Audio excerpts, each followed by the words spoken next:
بہت سارے لوگ جب رمضان سٹارٹ ہوتا ہے نا تو رات کو سوتے ہی نہیں.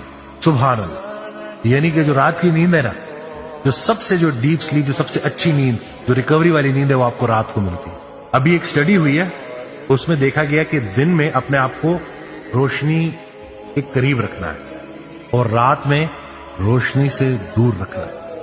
یہ پیٹرن تھا جو اللہ نے سیٹ کیا تھا. اس کا نتیجہ کیا نکلتا ہے کہ آپ لوگ ساری رات جاگتے رہتے ہیں اور سارا دن سوتے رہتے ہیں. میں ایسے لوگوں کو جانتا ہوں جو ماشاءاللہ سے بالکل ظہر کے اینڈ پہ اٹھتے ہیں تاکہ پورا دن جو انہوں نے اتنا اچھا روزہ رکھا تھا نا اس کو بھرپور طریقے سے ادا کر سکتے. آپ لوگوں کے بھی ارد گرد ہوں گے ایسے لوگ. تو خدارہ اسلام یہ نہیں ہے.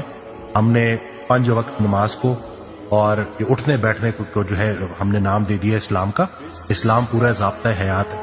آپ کا اخلاق کیسا ہے، آپ جب کھانا کھلتا ہے تو اب آپ اپنے ہاتھ کو کنٹرول کر سکتے ہو کہ نہیں کر سکتے، یہ بتائے گا کہ آپ کتنا اسلام کو فالو کرتے ہیں.